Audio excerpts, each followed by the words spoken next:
लाख से ज्यादा पंचायतों तक ऑप्टिकल फाइबर को ले गई है।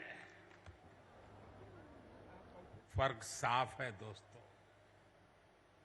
आजादी के बाद की सरकारों ने कैसे भारत की पंचायती राज व्यवस्था को ध्वस्त किया, मैं इसके विस्तार में नहीं जाना चाहता।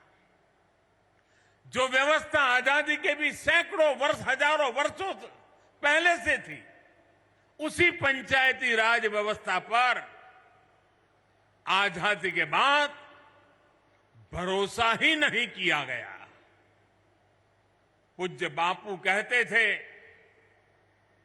भारत की आत्मा गांवों में बसती है, लेकिन कांग्रेस ने गांधी के विचारों को भी अनसुना कर दिया।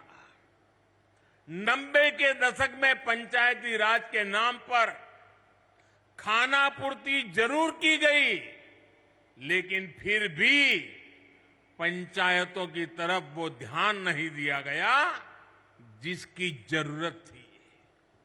साथियों, 2014 के बाद से देश ने अपनी पंचायतों के सशक्तिकरण का बीड़ा उठाया है और आज इसके परिणाम नजर आ रहे हैं। आज भारत की पंचायतें गांवों के विकास की प्राणवायु बनकर उभर रही है। ग्राम पंचायतें गांव की आवश्यकता के अनुसार गांव का विकास करें, इसके लिए ग्राम पंचायत विकास योजना बनाकर काम किया जा रहा है। साथियों, हम पंचायतों की मदद से गांवों और शहरों के बीच की खाई को भी लगातार कम कर रहे हैं। डिजिटल क्रांति के इस दौर में अब पंचायतों को भी स्मार्ट बनाया जा रहा है। आज पंचायत स्तर पर योजनाएं बनाने से लेकर उन्हें लागू करने तक में टेक्नोलॉजी का भरपूर इस्तेमाल हो रहा है।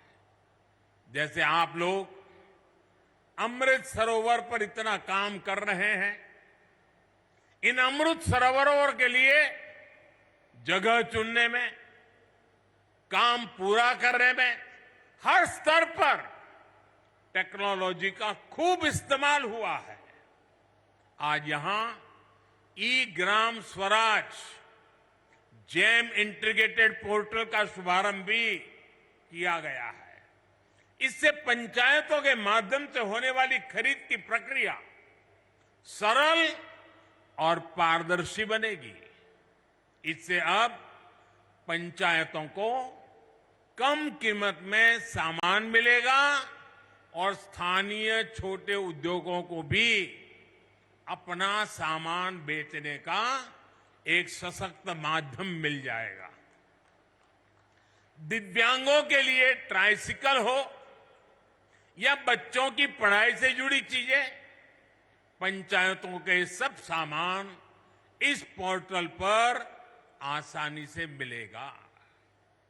भाई और बहनों, आधुनिक टेक्नोलॉजी का एक और लाभ हम पीएम स्वामित्व योजना में भी देख रहे हैं। हमारे यहां गांव के घरों के प्रॉपर्टी के कागजों को लेकर बहुत उलझने रही है। इसके चलते भली भांति के वाद विवाद होते हैं, अवैध कब्जों की आशंका होती है। पीएम स्वामित्व योजना से अब ये सारी स्थितियां बदल रही है। आज गांव-गांव में ड्रोन टेक्नोलॉजी से सर्वे हो रहा है, मैप बन रहे हैं। इसके आधार पर बिना किसी भेदभाव के कानूनी दस्तावेज लोगों के हाथ में सौंपे जा रहे हैं। अभी तक देश भर में 75,000 गांवों में प्रॉपर्टी कार्ड देने का कार्य पूरा हो चुका है और मुझे खुशी है कि मध्य प्रदेश की सरकार इसमें बहुत बेहतरीन काम कर रही है। साथियों, मैं कई बार सोचता हूं कि छिंदवाड़ा के जिन लोगों पर आपने लंबे समय तक भरोसा किया, वो आपके विकास को लेकर, इस क्षेत्र के विकास को लेकर इतना उदासीन क्यों रहे? इसका जवाब कुछ राजनीतिक दलों की सोच में है।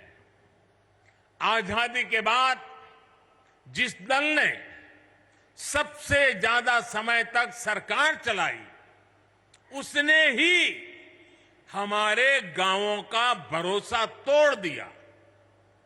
गांव में रहने वाले लोग, गांव के स्कूल, गांव की सड़कें, गांव की बिजली, गांव में भंडारण के स्थान, गांव की अर्थव्यवस्था कांग्रेस शासन के दौरान सबको सरकारी प्राथमिकताओं में सबसे निचले पायदान पर रखा गया। भाइयों और बहनों, देश की आधी से ज्यादा आबादी जिन गांवों में रहती है, उन गांवों के साथ इस तरह सौतेला व्यवहार करके देश आगे नहीं बढ़ सकता।